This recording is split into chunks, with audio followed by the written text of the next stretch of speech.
Ladies and gentlemen, welcome back to the WrestlePlug YouTube channel.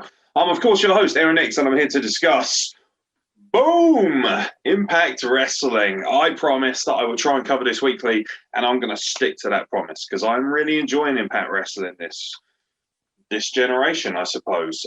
One thing that I'm really loving about Impact is the alternation between good storylines and good wrestling. This week was very wrestling heavy, and that's not a bad thing, actually. They actually proved that you could have 2 or 3 high-quality, longer wrestling matches on a 2-hour broadcast, which doesn't seem to be the case over in WWE or even AEW Dynamite at times. I must admit, Dynamite does put on some fantastic shows from time to time, but they kind of feel like they have to dedicate a lot of their broadcasting time to just wrestling to do that. Impact doesn't. You know, show opens with a really high, credible, high-impact affair, no pun intended, or pun intended, I guess.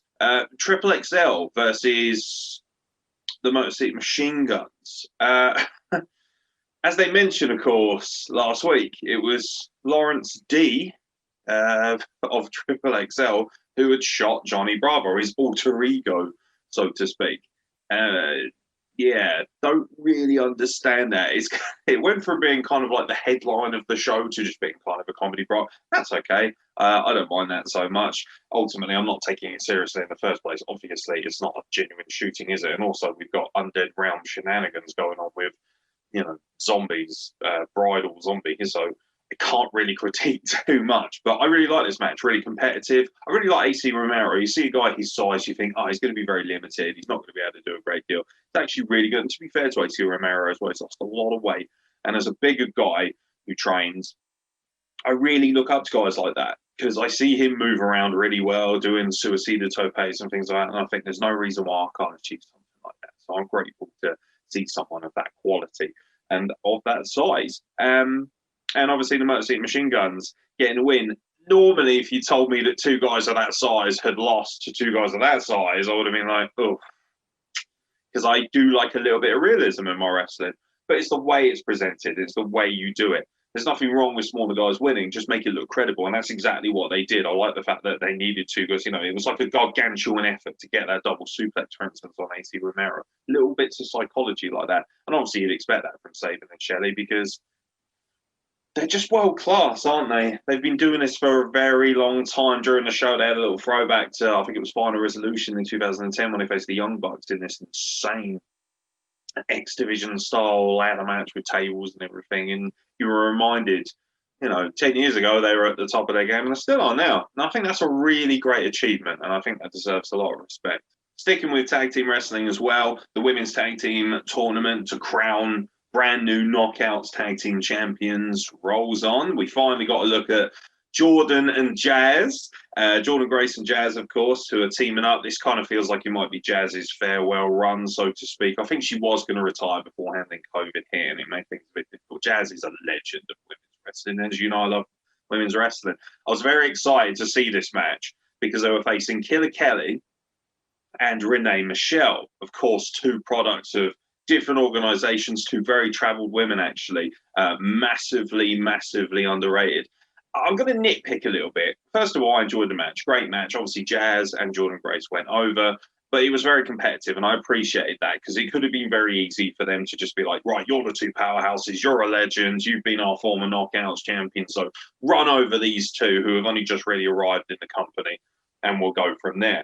But like I say, it was very competitive, and I appreciated that, especially for Killer Kelly. Now, for me, Killer Kelly is legitimately one of the better women's wrestlers in the world. She's very, very highly proven on the independent circuit, particularly coming out of WXW, former women's champion over there. She was also obviously in the Mae Young Classic, and for me, had one of the matches of the year. Me and Steve, who used to be my illustrious co-host, of course, on the audio podcast, we covered the Mae Young Classic every single week. And we just fawned over that match with Meiko Satomura, which, of course, and we're talking about, in Meiko, we're talking about one of the greatest all-time women's wrestlers. A woman who was wrestling back in WCW times for their women's championship or their kind of, their women's cruiserweight championship as well, which went defunct very quickly and something worth looking at, actually, if you're interested in random wrestling history.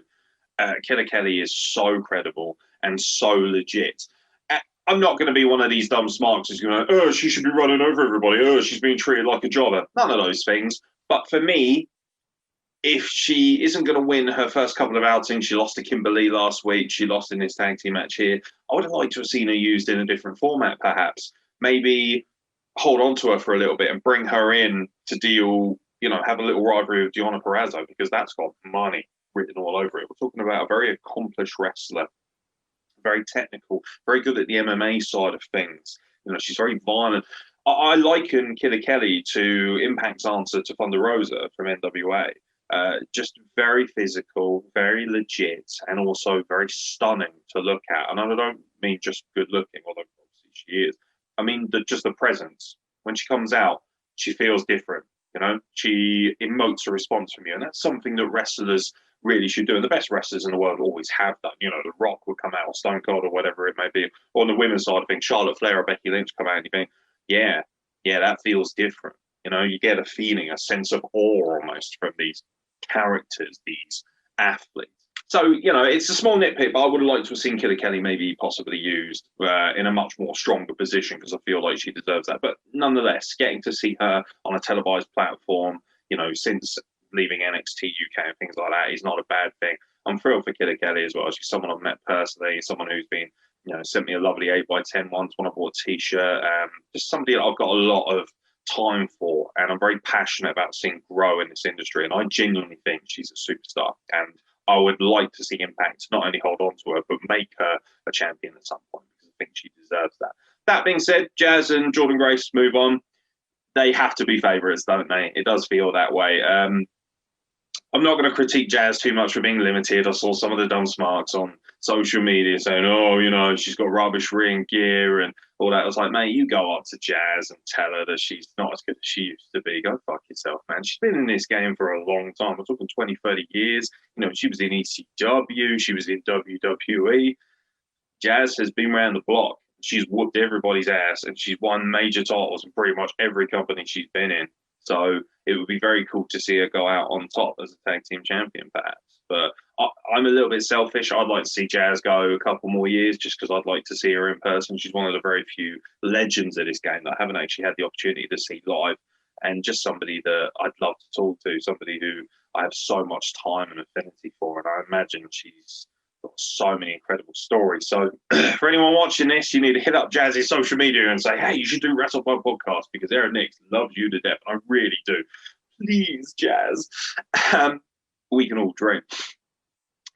Speaking of dreams, this whole Impact thing involving Sue Young, Deonna Purrazzo, it all feels like a bit of a blur, a bit of a dream. Of course, Deonna Purrazzo and Kimberly, of course, they come as a kind of pairing. They've made a deal with the devil, James Mitchell, and they want Susie, not Sue Young. So Deonna Purrazzo lures out Sue Young. Then James Mitchell comes out and says, you've caused me a lot of trouble, Susie. Brings out the bridal corpses, whatever you want to call them, the zombies. They come down. They kind of abduct her after Deonna Purrazzo makes an example of her. And then she's not seen again. Okay.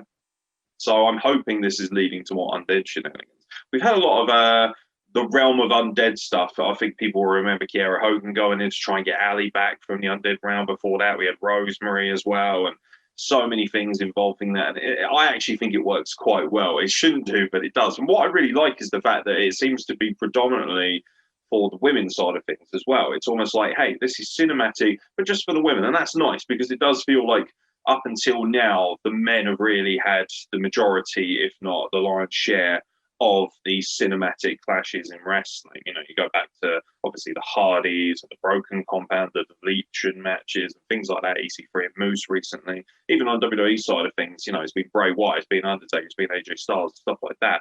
It doesn't really feel like the women have had a great crack at it. They had a Money in the Bank style cinematic match, which I actually thought was quite good.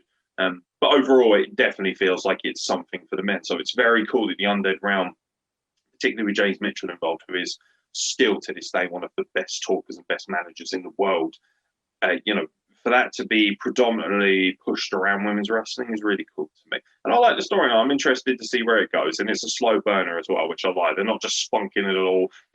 I like it. They give you a little bit of something every week.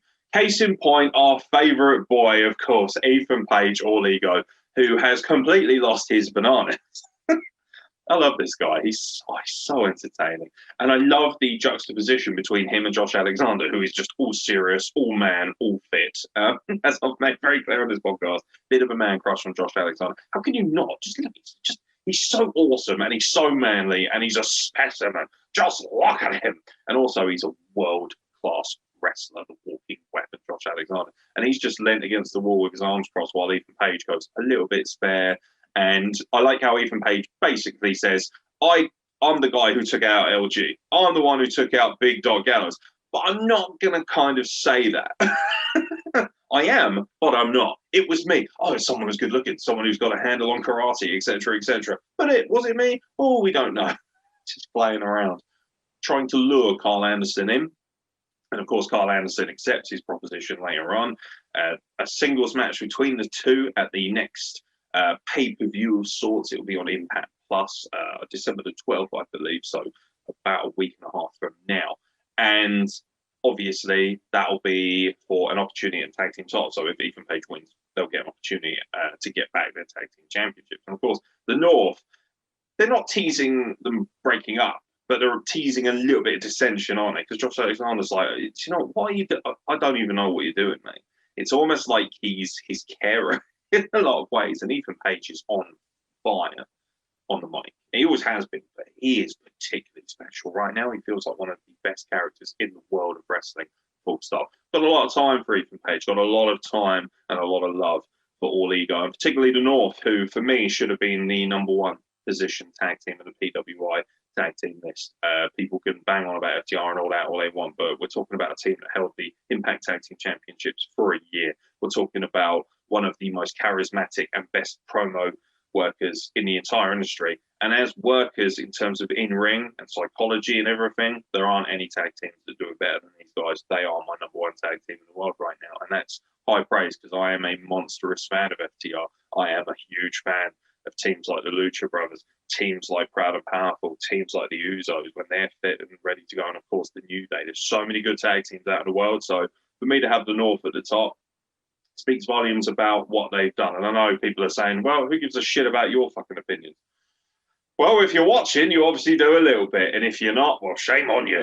Not that you will see this, obviously. But for me, the North have been fantastic. And this is just another in a long line of fantastic segments from Ethan Page. I'm really enjoying it. And Josh Alexander, to be fair, he doesn't need to say much to be entertaining. I just love the look on his face. Like, what is wrong with you? I like it. It works for me. Sammy Callahan, they suspended Ken Shamrock at the beginning of the show or earlier in the show. And I kind of understand. I think actually that was the very first thing they showed you on Impact.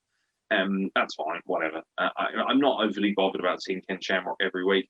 Absolute legend. I was a huge fan of his when I was a kid. When I first forayed into wrestling training and stuff like that, I tried to emulate him quite a lot because he was just my favorite kind of wrestler. And at the time, I was doing a lot of martial arts and things. And I thought, oh, I'd love to be like Ken Shamrock. Obviously not. Sammy Callahan does feel a little bit lackluster without OVE behind him. And obviously, we've discussed that on previous podcasts. We understand why they're not here anymore. And that is disappointing in its own right, obviously. And that's a massive understatement. But on the flip side of things, I'd like to see Sammy Callahan with something, Ken Shamrock, that's fine. But it just feels like they didn't have anyone else to put him with. And I'd like to see them form another form of OVE. It doesn't have to be called that. You could have something else, maybe a new faction of sorts. But I think Sammy Callahan is such a world-class mic worker. He is the draw. But now it feels like he's trying to force reactions that aren't as organic. He did such a great job in his rivalry with Eddie Edwards initially because he legit almost caved his head in with a baseball bat. And then with Tessa Blanchard, there was the legit battle of the sexes going on, this huge kind of discrepancy because a lot of people were like, we don't like intergender, and he was like, you want women's equality? I'll give you women's equality. When I backed Tessa Blanchard, he had no problems, really putting some spice on everything, and it just felt so good and so legitimate in so many different ways. It feels like it's kind of going back into that very scripted sports entertainment format, and it's just not my cup of tea right now, I have to say. And that's not a knock on Sammy Callahan. He's working his arse off. It's not my cup of tea. Simple as that. And I'm sure if Sammy Callahan watched this, he'd say, go fuck yourself, you hairy cunt. And you know what? I thoroughly agree, sir. That's fair. That's absolutely fine. I'm still a huge fan, and I'm hoping that we're going to see a lot more from Sammy Callahan because I feel like he's got so much more to offer this business across a plethora of platforms. And obviously Moose as well, getting involved.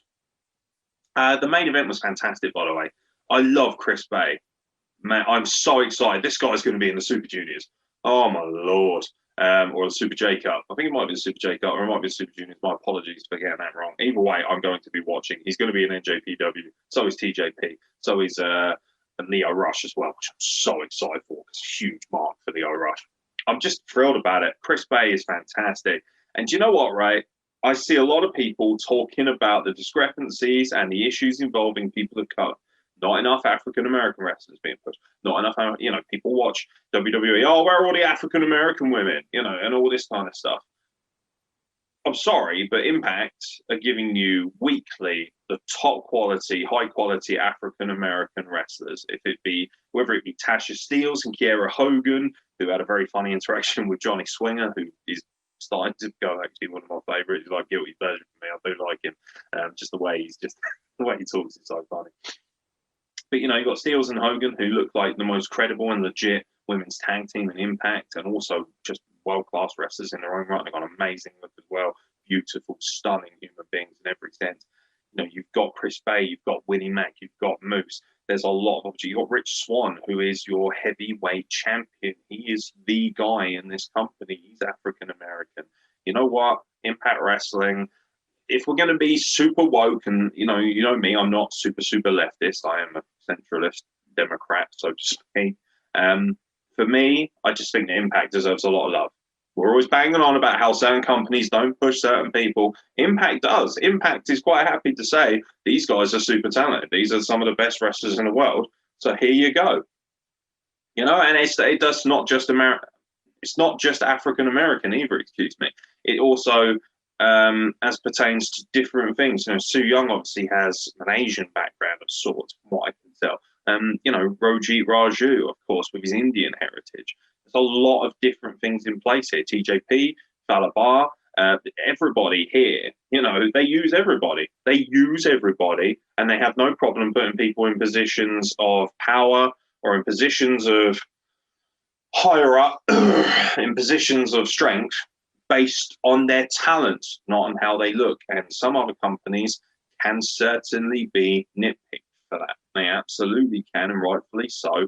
The Impact is not one of them. So maybe instead of spending all that time and energy whinging about other companies not using African American talents, get off your fat asses, switch on Access TV, get Impact Plus, go on Twitch, watch Impact Wrestling, because they are doing all the things that you want them to do. It kind of gets a little tiring having to say this every week, but I will continue to do so. Impact Wrestling is there. Impact Wrestling is good. You cannot moan about certain companies not giving you certain things when Impact is, and then completely dismiss Impact just because you hated Hulk Hogan and Eric Bischoff, and so did I in that era. It was a terrible era for wrestling, for Impact Wrestling, and particularly TNA, and it certainly hurt them in the long run. But ultimately, this is an entirely new generation of wrestlers, ownership, and everything in between. Give it a fucking opportunity. Give it a chance. Stop moaning about the other products and maybe give another product a chance, because chances are you might turn on and think, oh, actually, this is all right. This is actually quite good. And then all of a sudden, instead of expending all that energy being miserable, you can expend some of that energy being happy. Let's turn that frown upside down and watch a bit of Impact Wrestling. That's so cheap. Even for me.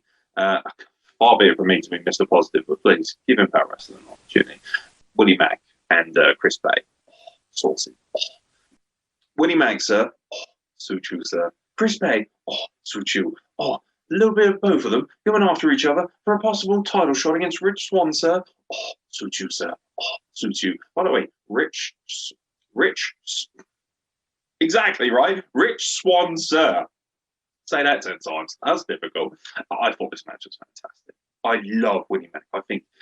So I remember Steve giving him the most underrated wrestler of the year in our rewards a couple of years ago. He's so fucking good, Willie Mack. Honestly, he's one of the best in the world for me. I truly believe that. And I love the fact that he doesn't look like your Ark. And he doesn't come out looking like, Big Ahmed Johnson or Bobby Lashley. He's got a physique. Obviously, he's a powerhouse, but he gets the things he can do what an athlete. And I love his look. I love his music. I love the Chocolate Thunder stuff. He's got a great promo. I like how he's quite honest to his own presentation. He doesn't try and be ridiculously different. He's not a caricature of a black man or anything like that. He's just fantastic. And of course, Chris Bay, man, what a saucy little talent you are as well. These guys are both bona fide world stars. I believe that. I look at some people and I think you could be at the very head of the table. No pun intended. You could very much be one of the biggest stars in the world in wrestling. I think Chris Bay and Willie Mack are right there. I think they're both utterly, utterly phenomenal, and I wish them both so much success. They're just awesome guys, and they seem like really cool human beings as well. You know, I have reached out a few times to different people. It's a bit difficult to get Impact Wrestling talent on this podcast, obviously, because they are technically contracted. You have to go through certain people and stuff like that. And as of yet, I've found it very difficult actually to get any of them on the podcast. But I'd love to talk to people like Chris Bay and Willie Mack, especially. I've got so much time for these guys. I think they're wonderful, and they put on a fantastic main event. And I've seen them wrestle before, obviously, for the X Division Championship. They just know what they're doing, man. They are silky smooth. Moose comes down, gets involved. Rich Swann comes down to eject him from the ring. That's 4 African Americans closing your show, ladies and gentlemen. So less of the woke SJW shit. Tune into Impact Wrestling and watch their incredible plethora of wrestlers, regardless of their color. They're all fucking amazing at what they do. Absolutely awesome. And I really like Moose in this kind of dark. He's gone a bit darker since he beat EC3 in that cinematic match. Now all of a sudden he's like, yeah, I'm going to wait. I will have my time. When I want to take power, I will take it from you. And I feel like very slowly but surely we're building towards eventually a clash for both of those belts. You could see Moose coming out on top with both belts, being this ultimate destroyer. And he's such a specimen. He's so huge, and he just, you're just look at the size of him. You're always stunned when you see a guy like Moose and think, wow, how did WWE miss out on that guy? Maybe he just didn't want to go. I don't know. I don't know the story, but I see Moose and I think he's got all the tools, man. All the tools to be one of the biggest stars in wrestling. All of these guys do. And I'm so happy for Rich Swann getting to carry the company the way he does, because he's had a tumultuous time at the best of times, but he just looks fantastic in this. It was really good. I really enjoyed it. Also, a quick nod as well to Tommy Dreamer, who was trying to claim to be part of the police. He tried to arrest Lawrence D. He got sucker punched and knocked out. And then Johnny Bravo returns the favor. No! I like it. It works really, really well. It's funny. It's entertaining. It amuses me. Johnny Swinger backstage trying to chat up Tasha Steelz and Kiera Hogan as well. I think he called him Brizax. I have no idea what he's talking about half the time, but he's hilarious. He's so funny how he's stuck in the 70s and 80s. He's like this old Mid-South wrestler who somehow, you know, it's brilliant. It's like one day he just looked at a tape of Mid-South and thought, yeah, that'll work for me, Daddy. I just think he's so entertaining. I would love him in full gimmick to come on this podcast. He would be an absolute killer. But you know what? Again, look at me. I'm happy. I'm enjoying wrestling, and that's not something that I can always do at times. There's been a lot of difficult times for wrestling, but Impact Wrestling has been so entertaining. Made me smile throughout. I even like the X Division stuff. Rohit Raju versus Crazy Steve. Love that monkey, by the way. They need to start selling those. Reminds me of the symbol monkeys from Black Ops Zombies, for anyone who might be in the know when it comes to the game. And it just reminds me of that. I love it. I just love Impact. It makes me happy. Give it a watch, ladies and gentlemen. You might like it too. I've been Aaron Nix. Thank you very much for watching. Don't forget to like, subscribe. Leave us a comment as well. If you are watching Impact Wrestling and you're enjoying these reviews, let me know so I can keep going on, because obviously I don't want to be shouting into the oblivion and nobody's watching or listening. If you do like Impact Wrestling, if you're happy for me to continue chatting about it, I'd love to, because I really enjoy chatting about it. And it's nice to talk about wrestling that I enjoy. So like I say, like, comment, subscribe, of course, and don't forget that little bell icon. If you click on that, you can get notifications of all our videos that are upcoming, and there's plenty more to discuss from all the different wrestling companies and, of course, pay-per-views. We're also going to be doing a lot more live streaming coming up soon as well, so check out that too, and hopefully you can join us for a bit of a giggle, some drinking games, and some shenanigans during live pay-per-views. Like I said, I've been Aaron Nix. Thank you very much for watching, and I'll catch you very soon for more content from the Wrestle Club.